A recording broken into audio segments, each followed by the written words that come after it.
বাংলাদেশে অবস্থিত ভারতীয় হাইকমিশন কিংবা ভারতীয় ভিসা সেন্টার, ভারতীয় ভিসা সেন্টারে কি কোনো কারণে জামাত, শিবির, ছাত্রদল, বিএনপির নেতাকর্মীরা চাকরিরত?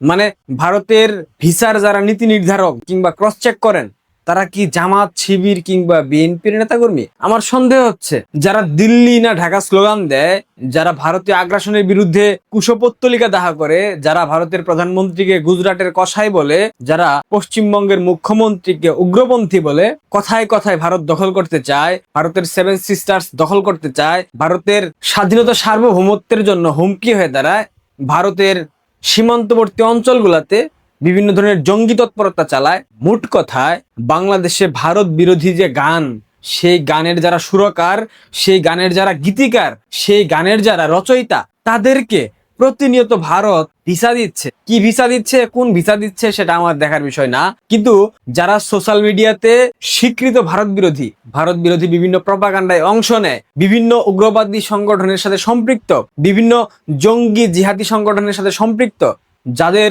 একাধিক ফুটেজ মিডিয়াতে ঘোরাঘুরি করছে, তাদেরকে ভারতীয় ভিসা সেন্টার কিভাবে ভিসা দেয়, কোন প্রক্রিয়ায় ভিসা দেয়, আমার এটা খুব জানার ইচ্ছা। ভারতীয় ভিসা সেন্টারে কর্মরত কেউ যদি দেখে থাকেন আমার ভিডিও, আমাকে একটু বলবেন আপনারা কোন প্রক্রিয়ায় আসলে ভিসা দেন। আওয়ামী লীগের অসংখ্য নেতাকর্মী সমর্থক যারা ভিসার জন্য লাইন ধরে দাঁড়িয়ে আছে, আপনারা তাদেরকে ভিসা দিচ্ছেন না, কিন্তু জুলাই সন্ত্রাসী, জুলাই জঙ্গি সুরভি ঠিকই ভারতে ভিসা পেয়ে যায় এবং কোনো একটা সীমান্ত দিয়ে ত্রিপুরায় প্রবেশ করে, ত্রিপুরায় অবস্থান করে সেখানে গিয়ে ইউরোপিয়ান এম্বাসি ফেস করবে, এরপর ইউরোপে চলে যাবে, উড়াল দেবে। কেমনে? মানে এরা যে স্বীকৃত জুলাই সন্ত্রাসী, এটা কি আপনারা জানেন না?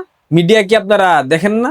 বাংলাদেশে যারা স্বীকৃত জুলাই সন্ত্রাসী, হাসনাত সার্জিস, নাহিদ ইসলাম, আসিফ মাহমুদ সজীব ভুইয়া, এদের যে ছাত্রী শাখা কিংবা জঙ্গি শাখা, এই শাখার নারী শাখার যে প্রধান জুলাই সন্ত্রাসী তাহরিমা সুরভি, সে কিভাবে ভারতের ভিসা পেল?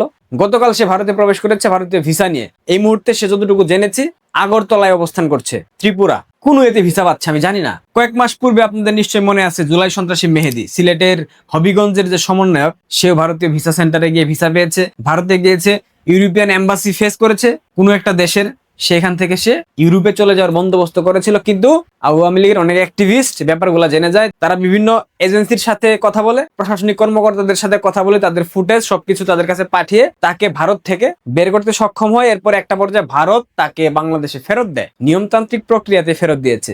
কিন্তু আমার প্রশ্নের জায়গাটা, যারা সারাক্ষণ ভারত বিরোধী স্লোগান দেয়, যারা সারাক্ষণ বলে ভারতের সেভেন সিস্টার্স খেয়ে ফেলবো, যারা নরেন্দ্র মোদীকে গুজরাটের কসাই বলে, যারা ভারতের বিজেপিকে বলে উগ্রপন্থী, ধর্মীয় মৌলবাদী সংগঠন, হিন্দুত্ববাদের রাজনীতি করে, যারা সকাল সন্ধ্যা দিল্লির মসনদ দখল করতে চায়, কলকাতা দখল করতে চায়, মুদ্রা কথা যারা সব সময় ভারতকে দখল করতে চায়, যাদের স্বপ্ন ভারতে ইসলামের শরিয়া আইন প্রতিষ্ঠা করবে, ইসলামের জোশ কায়েম করবে, জিহাদের জোশ কায়েম করবে, আপনারা প্রতিনিয়ত তাদেরকে ভিসা দেন কেন? রিজনটা কি? বাংলাদেশ অবস্থান করতেছি না অন্য একটা দেশে অবস্থান করতেছি, এখান থেকে ভারতের ভিসার জন্য সর্বোচ্চ প্রচেষ্টা চালাচ্ছি, কিন্তু আপনারা আমাদেরকে ভিসা দেন না, আমাদেরকে এম্বাসিতে প্রবেশ করতে দেন না। কিন্তু জুলাই সন্ত্রাসীদের ক্ষেত্রে আপনারা এত প্রেম দেখান, কারণটা কি? কথা শোনার পর ভারতীয় অনেকে আমার উপর মনক্ষুণ্ণ হবেন, কিন্তু বাস্তবতা এটাই। জুলাই সন্ত্রাসী তাহরিমা স্বীকৃত সন্ত্রাসী, জঙ্গি, জিহাদি, উগ্রপন্থী সংগঠনের সাথে তার সম্পৃক্ততা আছে। কয়েকটা তথ্য জানলাম, আইএস, ইসলামিক স্টেট, আইএস এর সাথে তার একটা সম্পর্ক আছে। সে কিভাবে ভিসা পায় ভাই? ভারতের ভিসা এত সহজলভ্য?